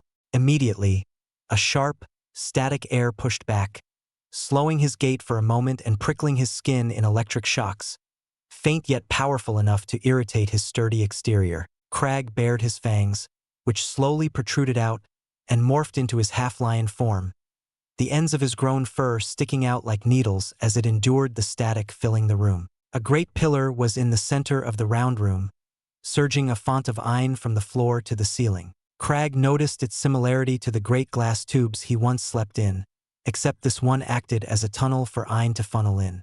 "Crag," Restel squirmed in his shadow. "Quiet, it's not our prison." Crag chided Restel without fierceness in his voice, having a soft spot for her. One little thought could spiral out of control in her worry-ridden head that always jumped to the worst conclusions. With her falling silent, he roamed and circled the room that oddly reached a mere double his great height, not done in the style of the halls of grandeur he visited earlier. Crag scoffed and shook his head, tossing away any useless thoughts. He only needed to find his enemies and kill them, the thinking to be left to Lordy, Marcus, and Santen. He snapped his head toward one of the 3 doors that swung open with a loud bang, extending his claws out as he pounced on the intruder. It didn't matter if he couldn't see the person. His instincts, the lion's pride and desire for domination, screamed for him to act and fight. Lightning focused on his claws, concentrating into a hot white glow as the excess streaked behind. He intended to kill the person while unaware, since detecting anything past the doors was impossible. So surely, they didn't have a clue of his presence. However, the powerful intruder swatted him on his claws with a heavy fist. Blown away, Crag slammed his bare feet down and dug his sharp toes in as he skidded backward, carving fine lines on the ground. He focused on the hulking behemoth that entered and roared, the foundations of the room shaking as the immense eye tore the air in devastating waves, forcing the static away. Its eyeless sockets, dark and crying bloody tears, turned to him, and its maw of sharp dagger-like teeth widened further, amplifying the murderous roar. This scent. Impossible, Crag snarled. There was no mistaking the scent of his lordy wafting over from the creature. But that was impossible. KK Crag, the Lord told us of him, Restel stammered out in fear. A nonverbal growl forced a squeal out of her, and she quickly said, It's the sweeper. It has the blood and flesh of many people in it. Ah! The new dawn? Crag glared sharply at the sweeper, his pupils forming thin slits. The ends of his fur settled as lightning clad him, diffusing the static, suffusing the air, and crackling in coils of lightning along his fangs and claws. The sweeper, as Restel called it, was frighteningly powerful. That fact his lightning-infused claws failed to pierce its fist was evident of its power. The towering figure that overshadowed even him, and the dense rippling muscles blatant under its steely skin, made it seem impervious to damage. Well, this is quite an interesting haul. Marvelous. The failed experiment 23 of the Predator series. I had heard you escaped with the perfect Reese user and entered fallen heaven. I thought you would have wasted away a long time ago. Perhaps some secrets still live in your body. That can wait until I dissect you. An unsettling, gentle voice echoed in the room, ranting on as if he loved his own voice. Crag spotted a face emerging in the bare chest of the sweeper, a pair of white eyes emitting madness and delight behind the thin glasses. Faust! Crag dashed and swiped a claw of dense lightning. The sharp metallic clink from the sweeper's arm blocking his claw silenced the crackling of his lightning. The lion in him roared in frustration at how easily his blow was halted in place, unable to carve a fraction of an inch closer. A smile lifted from Faust's lips, and the sweeper countered. The feeling of knuckles digging into his stomach forced Crag to gag, his spine reeling and lurching forward in pain. He felt a second fist hammer on his face and slammed him to the wall. The pain was the worst in his mouth, and Crag spat out one of his fangs, his pride wounded by 2 simple punches. Restel cried from his shadow, and he forced himself to stand tall, glaring at Faust. The bastard had visited the lab where he and Restel were imprisoned long ago. He could still remember the maniacal smile and the heart-wrenching laughter of the self-proclaimed pioneer as they were strapped on cold metal tables, forced to endure his playful scalpel. He had endured the pain, but Restel's cries of agony could not be ignored, and he was helpless at that time. Remembering the painful past, Crag bared his claws and fangs again, unwilling to back away. Experiment 23. Though you are a fine specimen, my sweeper is perfection, a symphony of the crossing of blood and flesh. Previous battles have shown its limitations by relying on brute strength despite its capability of utilizing Reese. What it lacked was a rational mind that honed its immense power, a better mind that understood it. Me, Faust smirked and used the sweeper's abnormally large hand to adjust his glasses. I once thought of you as a potential prospect, possibly one that could replicate what your master had done. But we both know you have no potential. However, you may be useful in drawing your master out. My sweeper is the future, not him. Crag let out a burst of boisterous laughter and regrew his missing fang, spitting out the last bits of blood. You get off on the sound of your own voice like always. You cut into me, dug into my entrails and pierced needles in my eyes. But your voice was the absolute worst of all the tortures. Non-stop, words and words and words. Shut up. You don't deserve to fight against Lordy. Your disgusting failure will be a fine meal. The third door swung open, attracting their attention. Crag widened his eyes at the sight of Orin and the two children of Lordy. He growled and shouted, "Orin, what are you doing here?" Orin faltered before bouncing back with excitement, unshed tears moistening his eyes. "Crag, I'm glad to see you. Santen is behind us and needs your help. He's against Leith Lil Isa." "Ha!" Crag stared blankly at Orin in disbelief but snapped out of it. Faust stampeded to his side and swung his trunk-like leg, blowing great gales as it rushed past Crag. He flipped over, dodged, and flickered toward Orin at lightning speed, grabbing the trio of lower martial exalts and throwing them out of the room through the doorway Faust came from. The idiotic brat got up and ran back, but Crag slammed the doors shut. "Crag!" Orin pounded on the door in desperation, his powers clearly unable to ram it down. "Crag, run away with us." "Oi, little brat, don't order me around. You can't even bark well enough." Crag growled and faced Faust, who looked entertained by this scene. A hateful display of sadism, the kind that forced unending suffering onto him. The mere memory flared his anger, his sharp teeth scraping sparks off each other. On behalf of Restel, who shivered in his shadow, he couldn't back away. He said roughly, "Lordy said our revenge was no longer abandoned. Our fight against the new dawn is here. This is mine. My prey is before me. Go on and do your task. Don't disappoint Lordy." A clamor rose behind the door, and Orin's muffled cries diminished away, presumably forced and pulled up the stairs by Lordy's children. His laughter spilled out, still amused by Orin's antics and idiocy. The fool cared too much. Crag took a harsh step closer to Faust and hunched over, hanging his burly arms down in a formless stance. He growled, "I've been waiting. I'll carve out your heart. It's nice that you brought your face right where it is. 2 in 1. Thank you. So that's the index." It was truly a tremendous loss for the New Dawn to lose him during the purge. "Do you call him Orin now? Quite amusing. Can you consider that a person?" Faust mocked with a smug smile. "The leader's orders were to avoid your group. Until now. A great deal of value exists in the index. That idiotic leader should have ordered his retrieval long ago. You talk too much. A dead man should stop talking." Crag grinned fiercely and went down on 4 legs, mimicking the stance of a lion on the prowl. "At least tell me if you enhanced the flavor of flesh." Act 4. Fallen Heaven, Chapter 7:18. The worst scenario. Adam punched the doors and sent them crashing to the floor, surrounded by rocks, crevices, and a flat terrain of smooth stone. He assumed this room to be one of the environment chambers that replicated any environment set. Similar to the halls, the room reached immense, absurd distances as if he were truly outside and striding along a lifeless waste with only pebbles and boulders as his companions. He sensed a familiar presence, his smile widening with anger surging in his flared pupils. "Come at me, false Kais," Adam shouted, projecting his voice to the corners of the rocky terrain. "Well, your senses have improved since last we met, young disciple of Sevon. But shouldn't you show some respect to your master's brother?"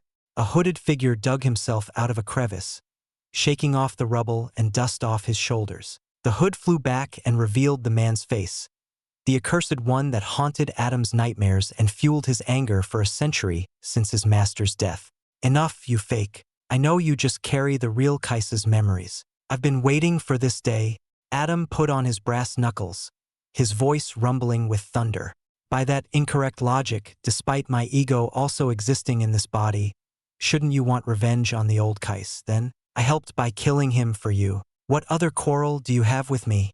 Kais scratched his forehead, confused. "If not for your presence that day, I could have aided in my master's battle, and you took away my chance for revenge." Adam cackled and directed his maniacal smile at Kais. "And lastly, you are a mistake of the Voltens. Not even a memory or thought of the master's enemy should exist in this world. Your lust for carnage, like a beast, is proof of the failure of the old ways. Well, it is rare to get good materials for research and more powerful rescores. I was planning on killing you anyway. Kais smiled, his eyes curling down in unsettling crescent moons. Adam smirked in his usual maddened wide eyes and motioned his finger over his neck. Only one of us leave here alive. Damn it, how far down does it go? Did we start from the bottom or the middle of the dark tower? Oscar lost his patience and kicked a set of doors open, ignoring the tube that flowed iron from the floor to the ceiling. He searched the other two doorways and went down the one that led downstairs. Landing in another hall of arrogant statues, he grew more irritated, kicking the toes off a statue. He had found some people earlier, but they craved the bounty on his head, so he killed them. How many more must stay in his way? First Lysander, then these fodders. Where was Avril? Wait! Orin halted and sniffed deeply. I smell her. She is near. Before Oscar could react, his friend grimaced. Her blood is flowing, and another is by her. We must hurry. They bolted faster across the hall and flew down the stairs, no longer caring for an enemy lurking around the corner. His priority was Avril. The closer he got, the more the scent of blood permeated the air, thick and familiar. He had hoped Orin was mistaken, but a beast's nose could not be doubted. Still, he hoped. What happened to her? The worry irked his heart. Avril! Oscar shouted, bursting from the stairway.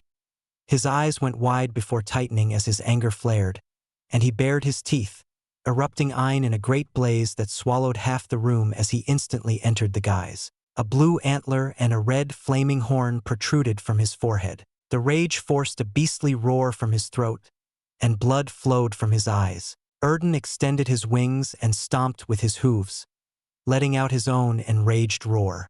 His horrid scene in front of him was the worst imaginable future come to pass. Isaac's heir. So you descended as well. Lelith Lil-Isa turned to Oscar and lowered her scythe, blood dripping off its sharp edge. Her indifferent gaze made it seem as if she hadn't just performed an act of cruelty. She pointed behind her and said, I never lose what belongs to me. What you committed is thievery. I wonder why many can't just play the role they're given. You should have stayed a simple grade 4 with no prospects while she held the scythe near Avril's throat.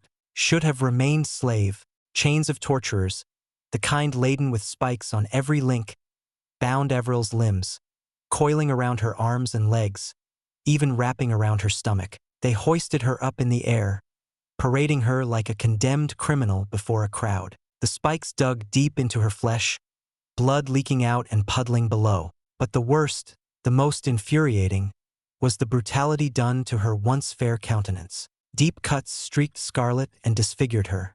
Not a single inch of skin on her face spared. It reminded him of the scar-ridden face she had when they first met, the one she hid behind bandages and masks.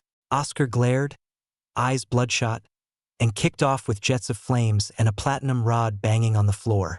He soared toward Lelith and closed the distance in an instant, pouring all of his strength and momentum in a single swing of his shield, overpowering Lelith's scythe. As Lelith was flung away, Demon appeared in his duality body and cut the chains apart, freeing Avril. Oscar cradled her in his arms, the bloody tears unending at her tormented state, the golden eyes dim and lifeless as her body was stiff. Rather than a living human, he felt he was carrying a statue. Avril didn't react to his presence or the heartfelt embrace. Her mind, her soul had cut off, withdrawn to who nowhere inside the deep recesses of her consciousness. I'm sorry, he stroked her cheek, tracing Lelith's cruel gashes. Flashes of repressed scenery surfaced. Fred's face, Emily's face, Uncle Carlson's face, and Avril's face overlapped. He retrieved the calming elixir out of his dimensional cube, sipped some for himself, and poured it into her mouth, kissing her to force her to gulp it down. Behind him, Orin and Demon held Lelith back, erecting walls of flames and metal to deter her. Rummaging around, he pulled out a precious grade 4 healing elixir stored inside a bottle of wood. As Avril involuntarily drank it, her wounds patched themselves up, and he wiped the blood off with his white sleeves.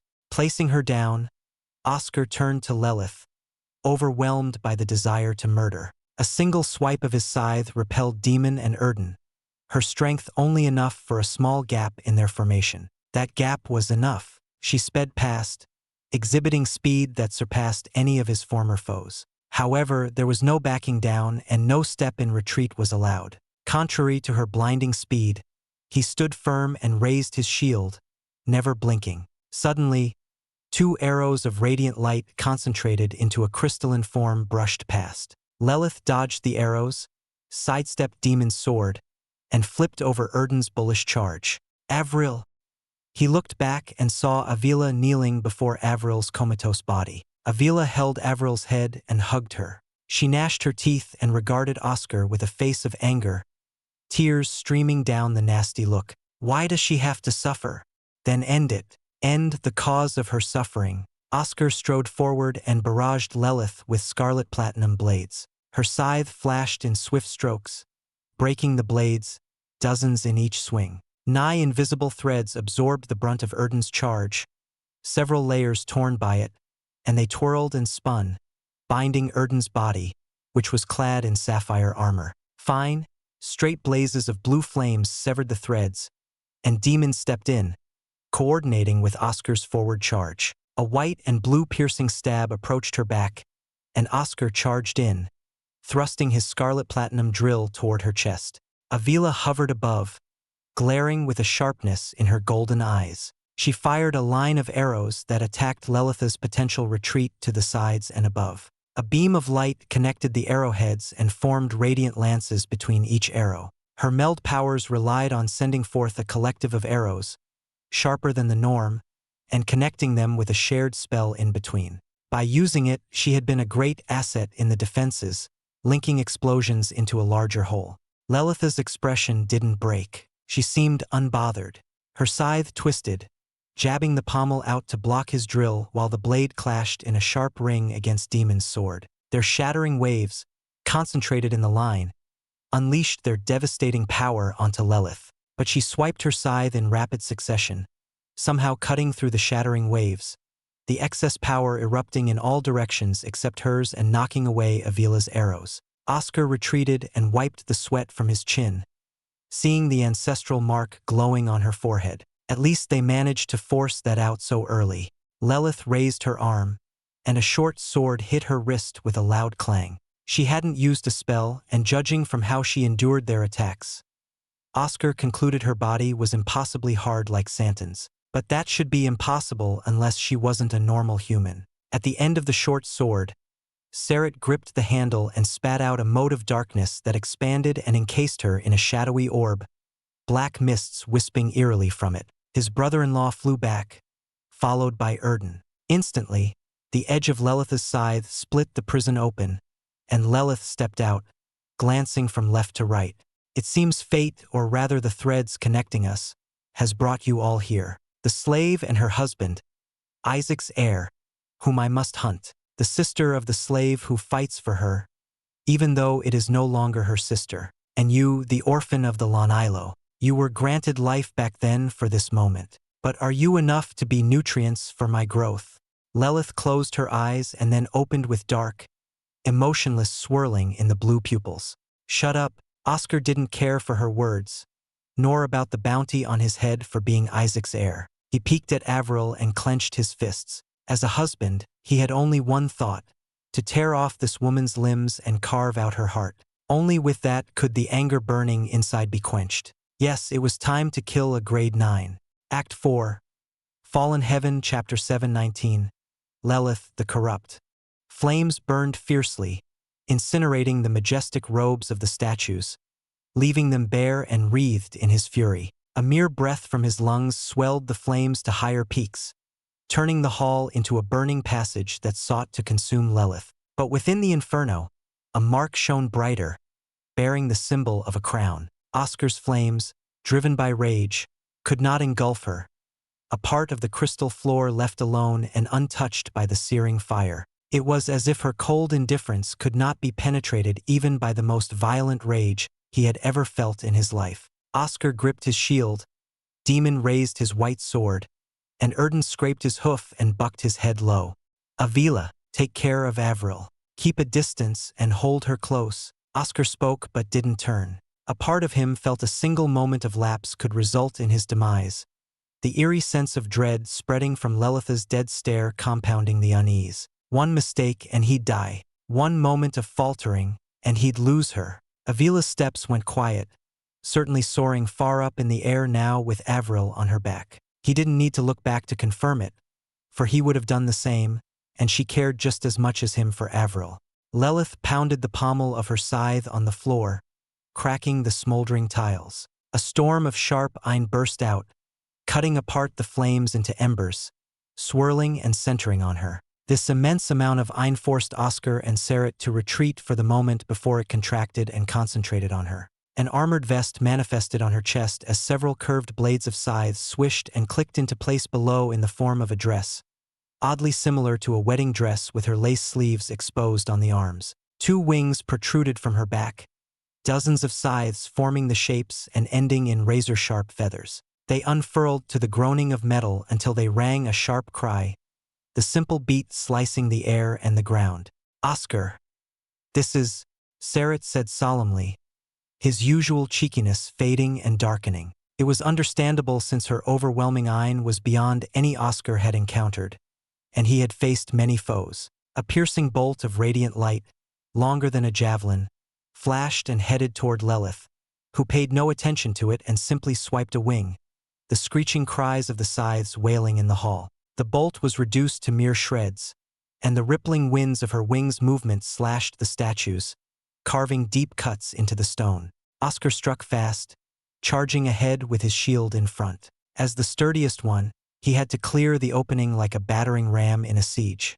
His prinstict predicted a motion, but her speed surpassed his reaction. Suddenly, she swung her scythe and pierced past his scarlet platinum aegis that overlapped his shield, the combination of his flame barrier and platinum wall. It passed through like a knife cutting in soft butter and screeched as it spewed sparks against his shield. His shattering wave exploded out, but her wing retracted and cut apart its devastating shockwaves. Blades extended from her feet and clamped her to the floor, resisting the momentum of his charge. He reached out with his right, a scarlet platinum dragon's maw emerging and roaring as it bit on her body. It chewed and ground with its teeth that dripped lava but failed to pierce her armor, her arms still free and capable of moving. She seemed undisturbed and watched Erden enlarge his wings and force hers back. Erden groaned in pain as the sharp scythes cracked the ends of his antler wings, but he forced them back and entangled them. Thin needles poured down, intent on skewering Oscar and Erden. Spiked chains rattled on their links, and threads spun and zipped, rushing to bind them. A barrage of thin arrows matched the needles. Avila lacked the sharpness to beat them in a direct fight, but her precision and marksmanship were unparalleled, aiming for the sides of the thin needles, not missing a single one, and deflecting them off their course. Demon treaded on a trail of blue flames and severed the chains and threads before they could imprison Oscar. Staring deeply at Lelith's eyes, Oscar attempted his Gorgon eyes to halt her in place. The link formed between their pupils, and, to his shock, instantly shattered, the rebound burning his eyes as blood streaked down his cheeks. Demon clenched his sword and swung, aiming for her neck. Undisturbed, Lelith raised her arm and blocked the sword with her bare skin. The cries of metals clashing rang sharply. Oscar widened his eyes, stunned at the sight of the blue flames, the sharp primordial flames, failing. They could only leave scrapes on her skin. Serah soared from the front while her arms and wings were distracted. He stabbed his sword, darkness poisoning the tip, and aimed well, right for her heart. For the first time, her flat lips opened wide. It was an unnatural look on her indifferent eyes, as if she were inhuman, not of this world. The winds formed great gales that poured into her mouth, and she let out a wail. The effects tremored and pinched all of his nerves, and Oscar relaxed slightly, a mistake that freed her scythe. She swung once, a full moon slash across. With the ripple shroud, Oscar buffered the blow and managed to escape.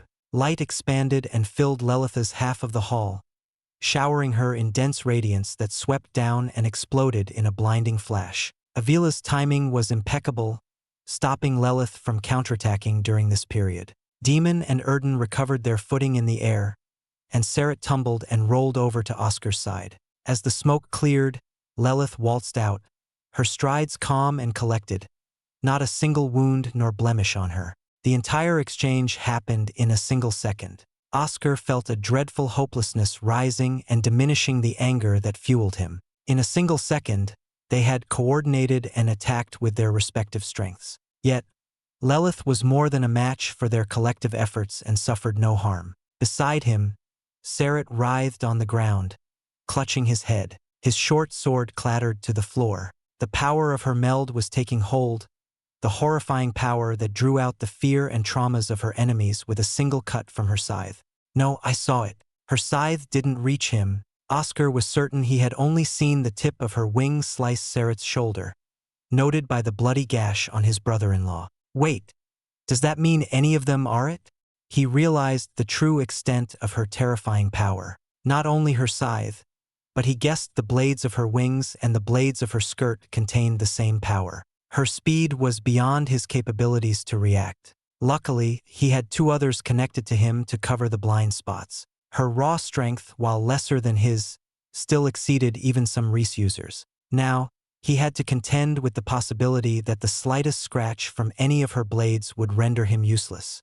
Demon acted on Oscar's thoughts and poured the calming elixir, forcing it down Serah's wails of sorrow and grief. Serah regained color in his pupils and spluttered down bits of the elixir, rising to his feet. His brother-in-law said, pale-faced and gasping, "Sorry, I need more training." He glared at Leith. "But I'm sure I touched her chest with my blade. At the very least, a part of it should have been corroded. Sorry, my meld has no use in this fight. It's all right. There's not much any of us can do here." Oscar watched Leith stretch her back, clearly not taking the battle seriously. That was her only weakness in this fight, but even her casual swings deterred them. He peeked at Serah and sighed. His brother-in-law's meld only activated once he killed a person, taking in pieces of memories and knowledge, which was why he had risen to prominence as an intelligence officer. "Don't think too hard. Your integration can work, but we must time it well. That's asking me to die. Damn." Serah gave a faint smile and raised his short sword. Leith exhaled, her wings lowering. "That's it? How boring. My predecessor slaughtered your family, killed them before your eyes, and let you live. But the fear in you is so boring, just like the rest." Her scythe rose and pointed at Oscar, humming an eerie ring that grated on the ears as if poking inside with needles. Last we met, I could not see your fears, and you remained calm, a rarity. However, now I feel I can draw it out. You're different from before. Should we switch?" Demon suggested. He had been the one who met her before and withstood her meld effects. "No, I will do it." Oscar rejected it. She tapped her chin in pondering. "But I wonder what fear, what wondrous emotions you are hiding inside. Heir of Isaac, a perfect Reese user, and the tragic hero of a war. What is in you? I want to see and feel." "Damn. Now I realize why she's so odd." Igniers rumbled. "She isn't a natural birth of Talos. An abomination." "What is she?" Oscar asked. Igniers clicked his non-existent tongue. No wonder that bastard, Matures, considered her as a candidate for his grand, mysterious plan. Somehow, she contains his essence, a part of his very being. What madness, what depravity, to contort a shard of Matures into her. Act 4. Fallen Heaven, Chapter 720. Thank you, Santen. As Igniers dropped his revelation, Oscar had no time to ponder or continue the conversation. In the distorted world of the Prince-Dict, Leith's true body was catching up to her future images, almost overlapping as she stepped in, almost akin to teleportation. The light glanced off her scythe into thin lines, the blade's edge glinting a few inches from his chest. Oscar jumped, though not fast enough to avoid Leith's strike. Helping him, Demon and Erden pulled him up, completing his full leap as the scythe struck the empty floor. Individually, he and the others could not avoid her speed, but together, by completing each other's actions, they found a way to dodge. She flew in pursuit and swung, her scythe vanishing from sight, this time aiming for Erden. Erden pushed in one direction, and Oscar and Demon pulled, adding to the momentum. Her scythe shrieked in thin air, missing its mark once more. Darkness encased her in a shadowy prison, a tight box that held her in place. Avila's arrows gathered, appearing like a wondrous chandelier, the tips shining like crystals. Oscar spread several orbs of flames and platinum orbs of magnetic force. The opposing orbs spun and orbited each other until they collapsed and fused into one. A tenfold overlap of volcanic orb and magnetic core through the line birthed a mighty spell. One he sent flying into the shadow box. Serah's shadow box allowed their attacks to phase through and hit Leith without any obstacles. The shadow box could not hold the impact of their spells and disintegrated as an explosion swelled and engulfed half the hall with a thunderous boom. Leith emerged from the ensuing explosion, soaring straight toward Avila and Avril, who remained in a coma on her back. Orin and Demon had been expecting it and stood by Avila's side. She showed no fear or doubt if she were even capable of such, raising her scythe and wings as cold malice seeped and shuddered the air. Demon and Orin split and hurried out of her range, ducking and dodging the chains that followed. Dozens of quick slashes in succession sliced the air, diced the face of the statue into pebbles, and reached Avila, her figure crumbling apart into motes of light, a ruse. Her illusion worked well and tricked the grade 9 for a good moment. Orin landed by Oscar, carrying Avila and Avril on his back. Oscar could sense the exhaustion hidden underneath the sapphire armor, the azure plating creaking and groaning from the suppressed breathing. How do we beat a monster like her? Oscar pondered as Leith zipped through the air as if the sky was her territory, turning sharp angles that would baffle any normal Exalt in flight. Stuck on the ground, Avila hid behind Oscar and Orin, aiming for Leith, but her arrows streaked past, hitting nothing but air. Oscar hadn't known the highest peak of his generation until now, and Leith certainly stood above even that. As she closed in, Oscar raised his shield, pouring iron into his scarlet platinum aegis. She landed on a spiderweb of dark threads, wide as bandages, easily cut down by her wings and scythe. However, the stickiness of the webs slowed her for a good second, granting them time to retreat. The room quaked from her landing, the stomps of her feet caving in the floor. Leith lowered her arm and sent forth a shower of needles longer than spears and thinner than the finest threads. Clenching his fist, Oscar punched out, expanding a shattering wave, shattering the needles into flakes of glinting metal. She gave him no time to think, starting her onslaught. "Boy, listen," Ignires spoke in crackling flames. "Hurry up!" Oscar dodged her sweeping path with the others, deflecting dozens of slicing scythes that left streaks and cuts along his shield. When I fell, my entire being was snuffed out. Only my heart and soul remained, smoldering and keeping the weak flame alive for untold millennia. Ignires started to retell a tale. Oscar cursed inwardly, not wanting a long, winding story. The jolt of her blows, all focused on one spot, shook Oscar to the ground, his arms shaking as the cracks spread on his shield. Others had similar fates, with few remaining alive and whole. However, Matur's is different. Parts of him were torn off, an essential part of his existence separated from the whole. That buckethead is the most stubborn of all. I called it a shard, but really it's more like an entire mind for you humans. Someone must have uncovered the shard and experimented on it. I suspect they put their blood into it. Ignires fumed, volcanoes erupting on his shoulder. The persistent lingering Ein of Matur's must have reacted and formed an embryo, her. If that's true, why can't Matur's just stop her right now? Oscar asked, enduring a flood of slashes. That's the problem. The blood bond might be too strong for him in his weakened state to take it back. Or the shard has been separated for so long it's imposing its own will. Or perhaps, Ignires paused. Perhaps he simply doesn't want to. I wouldn't put it past that bastard. What now? Oscar skidded backward, panting as his shoes had been burned off. Small pieces of precious metal chipped off his shield. Thanks to being born from the shard, she's tougher, stronger, and faster. I dare say she'd be the strongest grade 9 in all of existence, except for Valten, Ignires declared. I don't know if even using the full power of my primordial flames will help. Any good ideas? Oscar gritted his teeth. Up to you. If you want to use my primordial flames, go for it.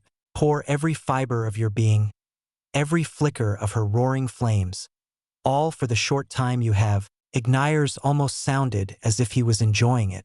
While in his guise, Oscar could handle the strain of the full might of primordial flames, but it severely limited his time limit. He assumed she could be killed by all of them together, but that was a naive thought. With that, it was settled, his idle thoughts and doubts thrown away. At the edges of the blue iron surrounding his body, rainbow flames sprouted and mingled. The intense heat forced his veins to push up, and his eyes gleamed with a deadly blue glare. Demon and Erden shared his primordial flame and became wreathed in the rainbow fire. I still can't see further ahead.